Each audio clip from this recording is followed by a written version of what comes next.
من الشيطان الرجيم بسم الله الرحمن الرحيم الحمد لله رب العالمين وبه نستعين على أمور الدنيا والدين وصلى الله وسلم على سيدنا ومولانا محمد خاتم النبيين وعلى آله وصحبه أجمعين ولا حول ولا قوة إلا بالله العلي العظيم اللهم لا علم لنا إلا ما علمتنا إنك أنت العليم الحكيم ولا فهم لنا إلا ما فهمتنا إنك أنت الواسع الكريم نسأل الله سبحانه وتعالى أن يعلمنا ويفهمنا ويفتح علينا فتوح العارفين إنه بذلك قدير وبالإجابة جدير وهو حسبنا ونعم الوكيل إلى حضرة النبي محمد صلى الله عليه وسلم الفاتحة بسم الله الرحمن الرحيم الحمد لله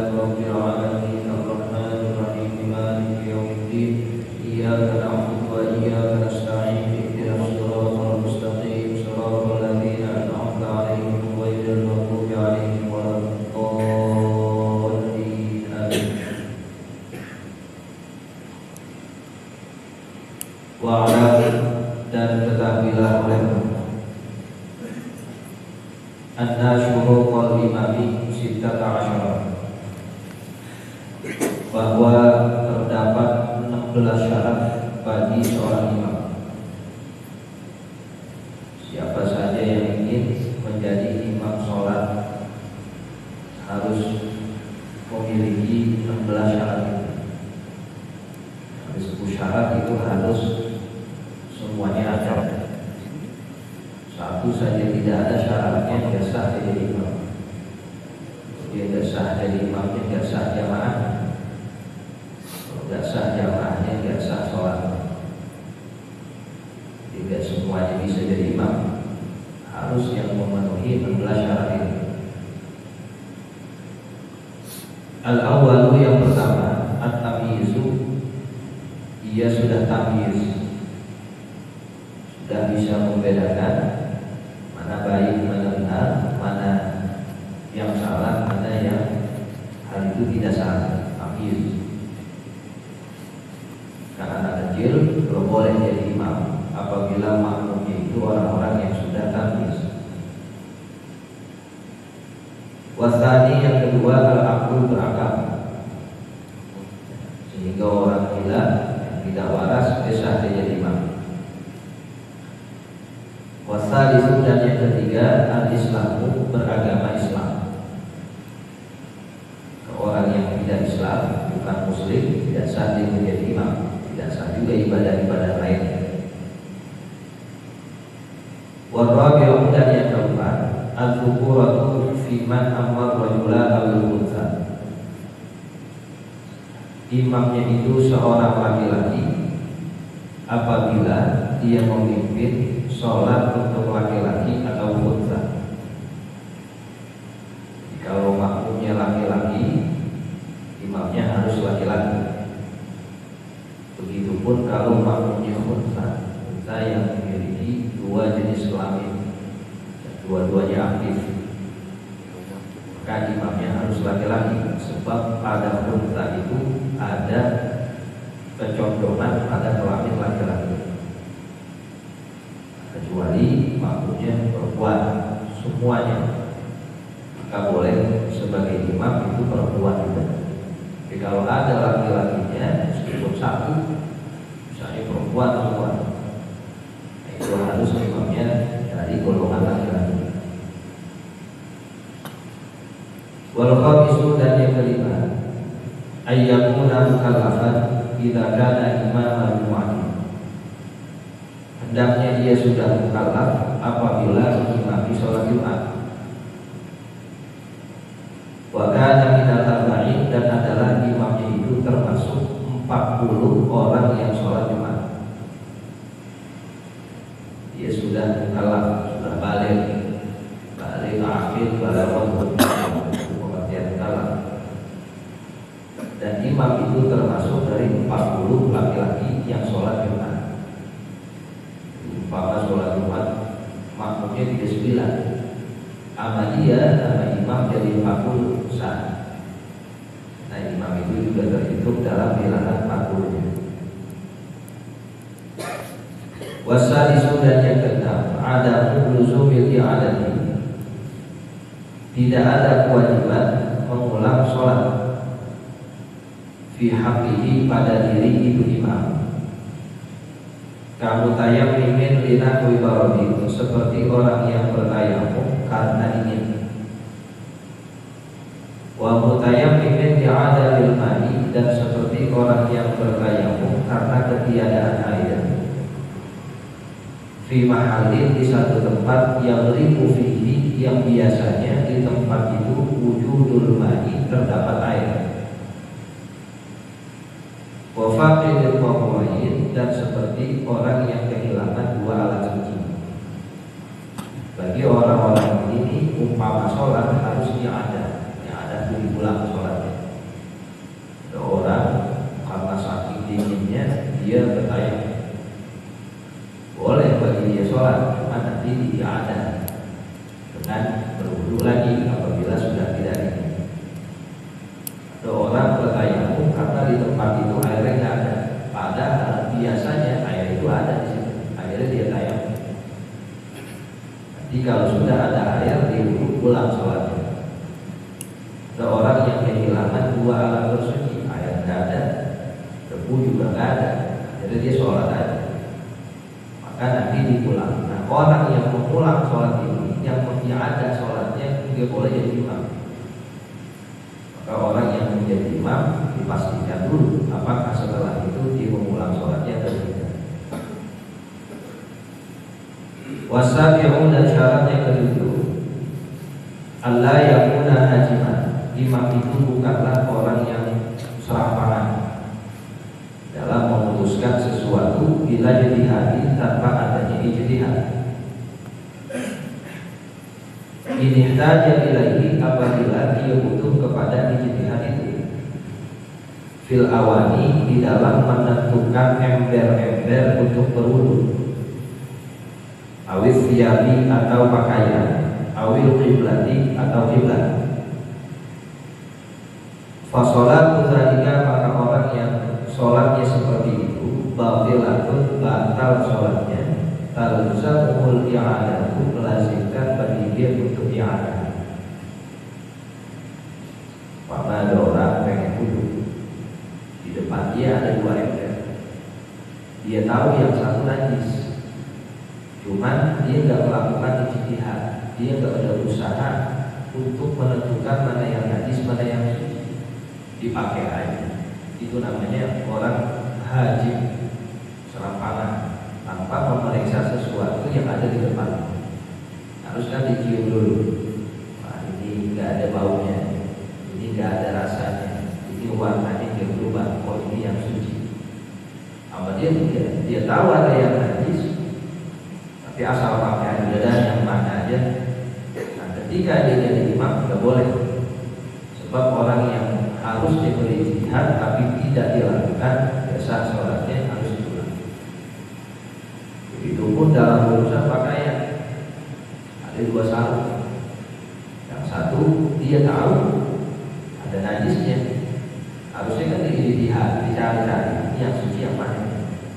Oh ini baunya nggak ada ciri-ciri najis, oh ini warnanya masih bersih semuanya. Apa dia salah ambil aja, mau ada najis mau nggak ada najis, yang penting dipakai. Nah itu nggak boleh jadi imam, sebab orangnya serampangan, nggak bisa menentukan sesuatu melalui. Begitupun kiblat, kita lagi jalan mau sholat bukan di masjid, apa tanah lapang, kita pada mana ya? Kalau di masjid ketahuan ada mihrabnya, kalau di lapangan gimana? Nah mana-mana aja dah. Dia boleh jadi, sebab dia tidak menentukan terlebih dahulu dengan ijtihad. Lagi sekarang gampang, ya, aplikasi atau kompas, maka dia udah kita menghadap mana aja. Nah, orang seperti itu tidak boleh jadi imam. Orang yang jadi imam harus hati-hati dari segi tempat, pakaian, dan alat bersuci. Wal ashiru, dan syarat yang ke-10, wasaminu, dan yang ke-8, ma'rifatu kaifiyati sholati, mengetahui tata cara sholat. Nah, ini yang penting. Di dalam sholat itu banyak hal, sehingga kita harus bisa membedakannya. Sholat mulai dari kita takbiratul ihram sampai salam, di sini ilmu semua. Kita harus tahu mana yang rukun dalam sholat itu, mana yang sunnah. Sunnah ada dua, mana yang hayat, mana yang amal, mana yang makruh, mana yang haram, mana yang membatalkan. Itu harus tahu. Dan ini merupakan syarat. Kalau ada orang menganggap semua gerakan sholat umpamanya rukun, kita rukun, Fatihah rukun, baca surat rukun, umpamanya dianggap semuanya wajib, maka dia boleh jadi imam. Sebab dia tahu tata cara sholat yang benar seperti apa. Ada orang yang menjadi imam menganggap semuanya sunnah, maka ada sunnahnya hayat. Tidak tahu ada yang awal, apabila ditinggalkan harus ditambah dengan sujud sahwi meskipun secara sunnah. Jadi mengetahui tata cara sholat termasuk daripada syarat menjadi imam. Makanya di antara orang yang paling unggul, yang paling utama untuk menjadi imam adalah al-afqah, orang yang paling faqih, orang yang paling berilmu khususnya pada ilmu sholat, sehingga itu menentukan keabsahan atau tidaknya ketika dia menjadi imam. Wa tasi'un, dan yang kesembilan, alla yakuna lahinan lahnan yughayyirul makna fil Fatihah. Hendaknya imam itu bukanlah orang yang cacat dengan sebuah kecacatan yang dapat merubah makna surat Al-Fatihah. Nah, ini perhatikan juga. Nah, Al-Fatihah merupakan rukun sholat. Janganlah yang menjadi imam itu ketika membaca Al-Fatihahnya dia cacat. Cacat artinya bukan huruf atau sifat dari huruf itu yang harusnya dikeluarkan. Mulai dari ayat pertama sampai terakhir semuanya pas, sehingga tidak ada ayat-ayat yang berubah maknanya karena disalah pengucapan. Alhamdulillahirabbil alamin, beda artinya. Di Quran alamin pakai ain, artinya alam itu kullu ma siwallah, semua yang selain Allah disebut alam. Kalau alam artinya orang sakit. Alhamdulillah rabbil alamin bisa jadi Tuhannya orang sakit. Nah, itu berubah maknanya. Lagi ngalamin, jauh banget ya. Ngalamin apa? Yang begini karena dapat menentukan keabsahan sholat, bukan buat dia doang, buat semua makmum juga nanti. Tergantung bagaimana imam. Ar-Rahmanir-Rahim ada tasydid. Kalau tidak bertasydid nanti kurang satu huruf. Maliki panjang, jauh di iyyaka na'budu itu ada tasydid. Iyyaka hanya kepada na'budu kami menyembah. Kalau tasydidnya dihilangin, iyyaka na'budu, iyyaka itu artinya bau syamsi, cahaya matahari. Jadi syirik. Kalau kita pakai tasydid, iyyaka na'budu, kepada cahaya matahari na'budu kamu menyembah. Itu bukan batal lagi sholatnya, udah keluar dari Islam. Urusan tasydid bisa seperti itu. Jadi dia semuanya itu orang bisa menjadi imam, khususnya ya kita dalam membaca Al-Fatihah itu mesti ya imam-imam itu harus diberi Al-Fatihah. Masjid boleh ada ini, tapi tujuan daripada masjid adalah untuk sholat berjamaah. Nah, bagaimana sholat berjamaah bisa menjadi program prioritas? Caranya gimana? Hadirkan imamnya. Kalau kita sholat di belakangnya kita merasa aman dan nyaman. Itu harusnya menjadi perhatian tersendiri. dan yang ke-10 alla yakuna akhrasan. Imam itu tidaklah orang yang bisu, wa in kana al-muqtadi bihi akhrasa aidan, meskipun makmumnya juga bisu. Maka meskipun ada makmum yang bisu tetapi kalau dia makmum, tapi jangan sampai dia jadi imam. Wal hadi asyara dan yang ke-11 alla yakuna ummiyan. Imam itu bukanlah seorang ummi. Apa itu ummi? Wa huwa man la yuhsinul Fatihata, orang yang tidak cakap membaca Al-Fatihah. Wal makmum qaribun, sementara makmum bagus Al-Fatihah. Lagi betul insya Allah mengatakan urusan Al-Fatihah. Jangan kembali makmumnya dia bisa baca bagus Al-Fatihahnya, tapi imamnya enggak. Ada pendapat yang mengatakan bagi makmum ini tidak sah sholatnya, sebab dia diimami oleh orang yang tidak bagus Fatihah. Kecuali makmumnya sama kayak dia, kalau sama kayak bagus baca Fatihahnya, ya, artinya tetap jangan sampai kebagusnya itu merupakan sah bagi makmum. Kalau imamnya bisa cakap baca Al-Fatihah, semuanya ke cover. Oh, yang bagus, yang gak bagus di cover akan dibuka. Ada kata yang gak bagus Fatihahnya dari tanggung maknanya. Sebagaimana seorang masbuk yang dia ruku tanpa membaca Al-Fatihah ditanggung sama imam. Jadi semuanya kena ya. Jadi kalau imam yang kurang cakap Fatihah, itu yang sah makmum yang sama dia doang, yang segitu kurang cakap Fatihah. Jadi makmum yang bisa Al-Fatihah tidak tercover oleh dia. Jadi biasa bagi makmum. Jadi kurang menyeluruh kemaslahatan. Penting. Wasani asyara dan yang ke-12 alla yakuna tabi'an li ghairihi. Imam itu tidak bermakmum kepada selainnya. Jadi imam dia jangan jadi makmum juga, hanya jadi imam saja. Wasani asyara dan yang ke-13 alla yakuna murtakiba bid'atin yafuru biha. Orang yang menjadi imam bukanlah pelaku bid'ah yang menjadi kufur dengan kebid'ahan itu. Di sini pemahaman yang melenceng dari pemahaman Rasulullah SAW. Ya, orang-orang yang mengatakan alam ini adalah qadim, terdahulu, bukan lalu, itu pemahaman yang sesat, yang salah, dan tidak boleh menjadi imam. Warabi'ah asyarat dan yang ke-11 ayyakuna zahira af'ali al-ma'mumi liyatamakkana min mutaba'atihi. Imam itu haruslah terlihat jelas perbuatan-perbuatannya bagi makmum.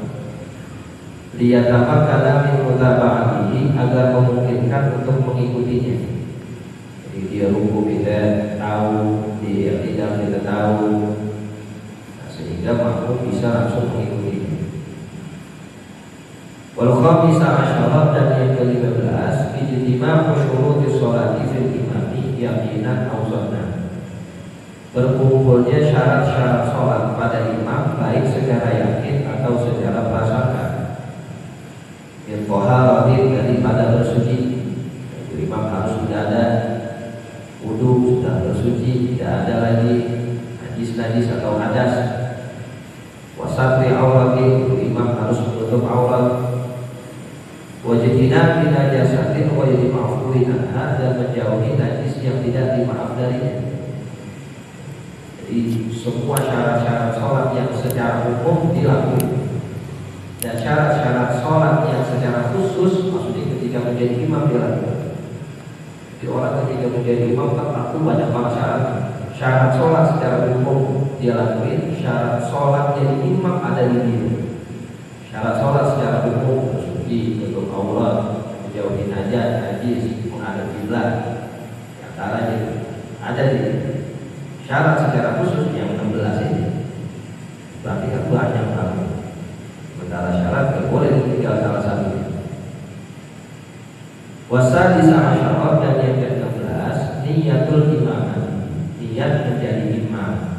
Fima tajibu fiha niyatuha, pada sholat yang wajib di dalamnya untuk niat tersebut.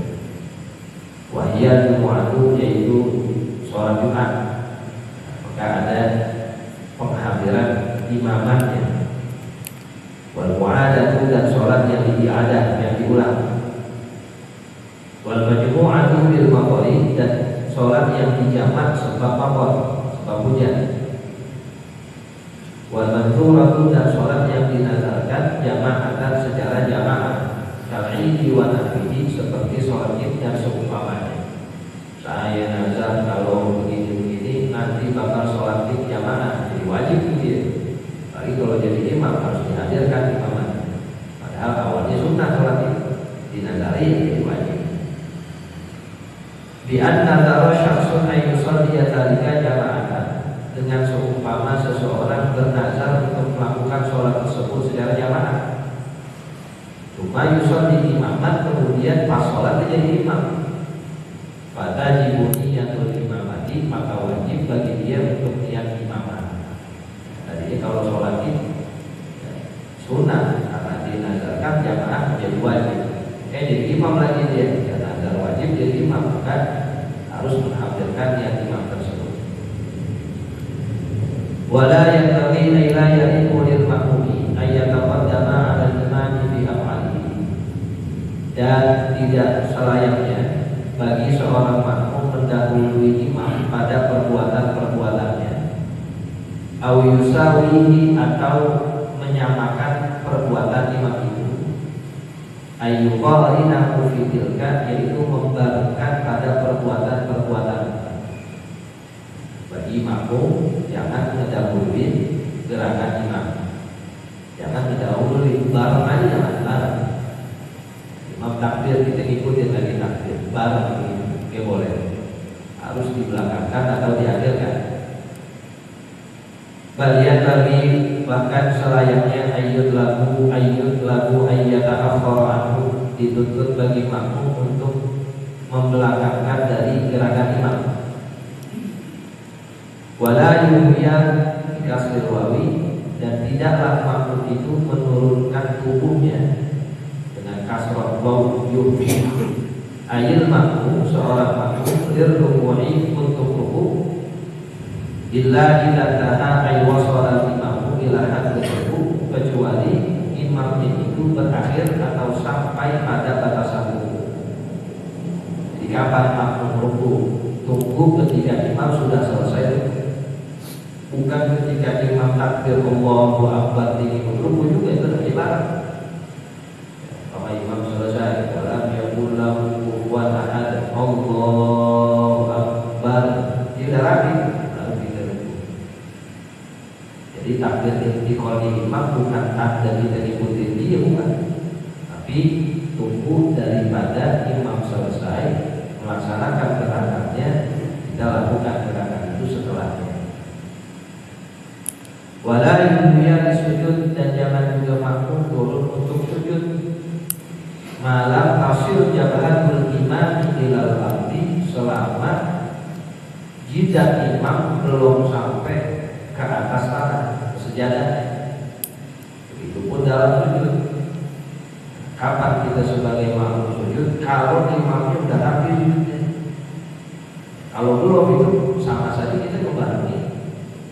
Tidak, sami Allah liman hamidah, Allah, imam proses sujud itu masih di atas. Akbar, lalu itu imam sujud rapi, nah kita baru dulu. Cara-cara seperti itu meskipun kecil harus berhati-hati menentukan sah dan ketidaksahnya sholat itu sebagai makmum. Jangan mendahulukan, jangan juga membarengkan. Satu-satunya gerakan yang boleh kita bareng imam ketika ucapin amin duluan. Selebihnya jangan ada ya pembarengan atau mendahulukan. Itu doang pas amin. Boleh kita bareng, ada itu. Sebab aminnya makmum dengan aminnya imam itu yuwafiqu aminal malaika. Sesuai dengan aminnya malaikat, bareng semuanya. Itu doang yang boleh bareng. Sisanya jangan didahului. Kalau jangan membarengi, khususnya pada gerakan ruku dan sujud. Tungguin imam rapi ruku, ya tidak, tungguin imam rapi kiri, kita berangkat. Sujud biarin dia dulu, turun, sampai jidatnya sampai saja dan kita juga ikuti sama saja membatalkan. Dikhawatirkan menjadi biasa seorang tersebut. Ya, itu wala karena syurut tol Biban ba'ala barakatihi muhammadan husna al-hurmati muhammadan